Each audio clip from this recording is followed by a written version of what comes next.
예, 오늘 이슈 함께해 주실 네 분 스튜디오에 모셨습니다. 동국대학교 강훈식 겸임교수, 신은숙 변호사, 윤영걸 전 매경닷컴 대표, 김복준 한국범죄학연구소 연구위원 네 분 나와 계십니다. 어서 오십시오. 안녕하세요. 안녕하십니까. 손심이 지금 굉장히 있게요. 더민주, 이 국민의당이 지금 약칭이 국민당으로 공식적으로 정해졌나요? 아직 정해지진 않았죠. 국민의당으로 해야겠네요. 국민의당 서로가 지금 영입하려고 하는데 이게 왜 그렇다고 보세요? 일단 뭐 예측됐던 지점은 이번 주까지 동교동계 탈당이 이제 뭐 다 표면화에 드러난 상태에서 사실상의 호남 민심은 이제 많이 좀 기울었다라고 하는 게 지배적이거든요. 야당 내부에서. 다만 이제 여기서부터 중요한 것은 통합행동파, 즉 이제 박영선 의원 등을 필두로 하는 50대의 야당 의원들하고 또 한 분 그냥 강진에 계신 손학규 대표인데요. 특히 이제 50대 분을 떠나서 손학규 대표에는 과거에 보면 세 가지 정도의 통합을 했던 경험이 있습니다. 손학규 대표가 2008년에 그 당시 박상청 민주당을 통합시켜서 열린우리당의 후신을 만들어 같이 이제 통합시켰던 경험이 있고, 두 번째는 2012년에 혁신과 통합과 친노를 통합시켰습니다. 그래서 이제 사실은 동교동계 내지는 과거 이제 동교동계와 친노는 같이 스스로 통합해 본 적이 없는데 손학규 대표만이 이것들을 유일하게 다 통합을 했었던 경험이 있다 보니까 아무래도 손학규 대표의 리더십이 좀 필요하다고 주장되고 있는 분위기인 거고요. 다만 이제 손학규 대표의 또 반대로는 비판하시는 분들은 또는 뭐 아끼시는 분들은 그때마다 불쏘시개로 결국은 쓰여지고 버려졌다라는 지적들을 좀 피하기 어렵거든요. 아하. 그러다 보니까 이제 손학규 대표가 이번에 나올 것이냐, 또 나온다면 또 어디를 도울 것이냐, 또 어떻게 하냐, 이것들이 자꾸만 쟁점이 되고 있는 건 사실인 것 같습니다.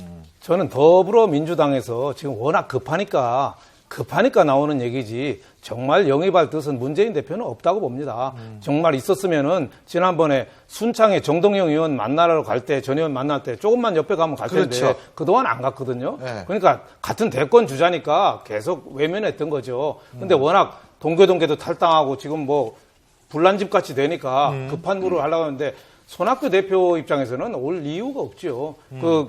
뭐 히딩크나 슈틸리케로 쓰면은 올 수가 있는데 불쏘시개나 뭐 쪼카 뭐 야구로만 하면 지명됐다 한 번 쓰려고 그 사람은 손학규 전 대표는 딱 한 번 카드 쓸 게 남았어요. 한 번 카드. 이번에는 또 은퇴할 카드가 없습니다. 딱 한 번 쓰는데 김부겸 전 의원도 지금 전 의원도 거절했잖아요. 그렇죠. 예, 지금 공천 다 끝나고 하는데 지금 와서 뭐 하겠습니까? 그러니까 손학규 전 의원은 지금 와도 공천의 영향력도 행사할 수 없고 공천은 12일 날이면 다 나오는데 지금 들어가서는 내가 보기엔 별로 할 일이 없다고 봅니다. 그리고 옛날에 2011년에 아까도 교수님 얘기하듯이 그 트라우마가 많아서 손학규 전 의원 측근한테 좀 물어보니까 지금도 그때 친노들한테 당한 거 통합을 해서 했는데 나중에 당에서 많이 밀리고 더구나 또 수원까지 출마 떠밀려가서 또 떨어져서 지금 강진에 간 게 다 친노하고 문 대표가 주 원인을 제공했는데 지금도 그 생각을 하면 손이 떨린다 나 이런 소리까지 들었는데 쉽지 않을 거라고 봅니다. 더군다나 이제 대권 후보, 그러니까 당내 대권 후보 경선을 할 때 아마 여러분 다 기억하시겠습니다만 손학규 전 대표가 당심에는 이겼죠. 네. 예? 하지만은 모발심에는 졌죠. 네. 그러니까 이제 손학규 전 대표 입장에서 볼 때는 그런 것도 굉장히 기억에 남을 수밖에 없죠. 네, 추억이 아니라. 맞습니다. 그죠? 더군다나 지금 야당이 어쨌든 모바일 선거를 규정사실에서 안심번호제를 도입하는 이런 입장이기 때문에 더 그런 지점이 있고요. 사실 지금 야당은 야당 스스로가 더민주당이나 어쨌든 국민의당이나 입장이 본인들이 처하는 위치가 전문 경영인으로 처리할 건지 이 문제를 아니면 법정 관리로 정말 모든 지분을 내놓을 건지 결정을 먼저 아마 해야 될 겁니다. 그런 다음에 손학규 대표도 입장을 정리할 수밖에 없어 보이는 것이지 그냥 단순하게 한 번 좀 와서 이번에도 불쏘시개로 해달라 또 야권을 위해 희생해달라는 말로만은 이번 국면이 돌파되긴 쉽지 않아 보입니다.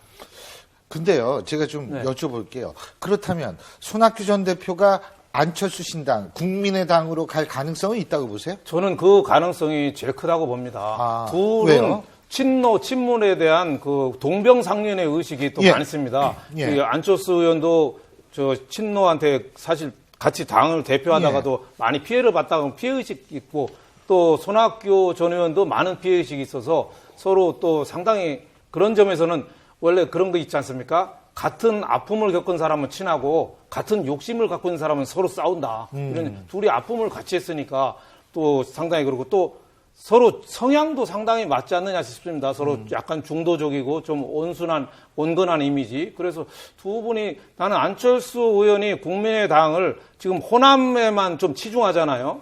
그게 좀 딜레마가 있습니다. 호남에 지금 치중한 이 의원들이 호남이 지금 교체 지수가 제일 높잖아요. 호남 사람들이 교체해달라는 지금 현역 의원을 많이 교체해달라는 의원이 높은데 그 의원들이 다 지금 국민의당으로 와 있거든요. 글쎄요. 그러니까 그 어떻게 보면은 딜레마죠. 좀 딜레마죠. 근데 그거를 일거에 해결하는 방법은 손학규 전 의원을 모셔오는 건데 손학규 의원도 강진에 가서 옷 입고 있는 거 보시면 그분이 농군 옷을 입지 않잖아요. 양복에다가 와이셔츠 언제든지 출발할 준비하고 계시기 때문에. 등산 그렇지 않습니다.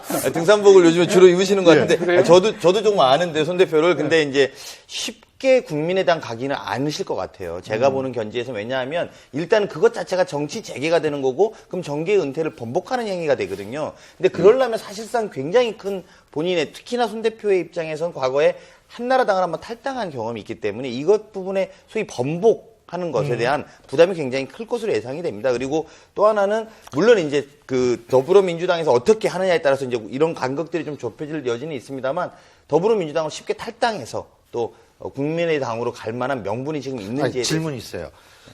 정계 은퇴했으면 더불어민주당 당적도 없어지는 거 아니에요? 모르겠습니다. 저는 뭐 아직은 제가 알기로는 평당은 그래서 저는 손학규 전 대표라고 얘기를 하는 것이 손학규 전 대표가 대표를 했던 것은 통합민주당이거든요. 그렇기 때문에 통합민주당 전 대표로서 손학규 전 대표, 그러니까 현재 그때 당시 직책을 부르는 것이 제일 저거지. 아니 지금 어디로 갈까 고민하시는 분한테 예를 들면 더민주의 전 고문이라든지 이렇게 하면 이거는 사실 본인이 이거 뭔지 내가 글로 가지 이렇게 될 수가 있거든요. 그래서 이제 그런데 근데 호남에서도 상당히 좋은 평판을 얻고 있는 정치인 중에 한 사람이 또 손학규 전 대표다. 그러니까 더 양쪽에서 끌어오려고 하는 것 아닌가 이런 생각도 사실 들거든요. 네, 맞습니다. 사실은 지금 어떤 의미로 보면 우리가 그런 이야기 많이 했습니다. 양초의 난이라고 이야기하지 않습니까? 예. 문재인 대표하고 또 이 안철수 의원 간의 이 문제들, 이 분란들을 양초의 난이라고 했던 이야기는 사실은 이 문제가 이렇게 싸움으로만 할 것이 아니라 정치적인 어떤 노련함 그리고 이제 호남의 마음을 크게 아우르는 이런 것들이 좀 필요한데 여기에 적절한 사람이 누구냐 이런 부분에서 사실은 야권 내에서 자꾸만 부딪히는 지점들이 있거든요. 그러다 보니까 자연스럽게 손학규 대표가 좀 왔으면 이 문제를 해결하지 않을 거냐. 그리고 또 이게 어느 정도는 바로미터가 되는 지점이 있거든요. 손학규 대표가 우연히도 호남에서는 야권 대선주자로 자꾸만 영향력을 존재하고 있는 게 사실이기 때문에 이분이 만약에 안철수 의원이나 아니면 또는 문재인 대표랑 함께 할 때 이 균형추가 달라지는 지점 그건 분명히 존재하는 것 같습니다. 정동영, 박영선 의원도 굉장히 입에 많이 오르내려요. 그렇죠. 어떤 선택을 할 거라고 보십니까? 그분들도 뭐 어떻게 선택할지는 뭐 박영선 의원은 곧 탈당한다는 얘기가 있고 정동영 의원은 뭐 고민 중이라는 얘기도 있고 박영선 의원도 지금 고민 중이래요. 고민 중이라고 하는데 정동영 의원은 어떻게 보면은 지금 호남성이 비었잖아요. 예.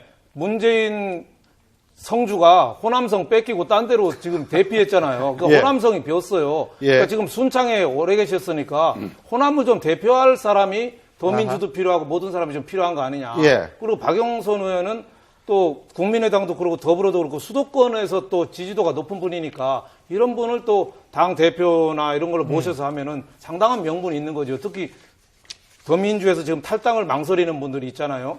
그런 분들이 호남에서 국민의당 바람이 수도권에 얼마나 오느냐를 굉장히 촉각을 곤두세우고 있는데 박영선 의원 같은 분이 좀 가세되면은 상당히 같이 움직일 가능성이 좀 크지 않느냐 이렇게 생각이 됩니다. 근데 박영선 의원은 그런 얘기를 했더라고요. 사정치와 강한 야당 사이에 고민하고 있다. 근데 저는 두 개가 배치되는 개념이라고 생각하지 않습니다. 진짜 강한 야당, 강한 정당은요. 정치가 변모하는 모습을 보여줘서 국민적 지지가 확실하게 모였을 때 그 정당은 지구상에서 가장 강한 정당이 됩니다. 그래서 이것은 고민의 문제가 아니라 결단의 문제가 아닐까 이런 생각이 드는데요.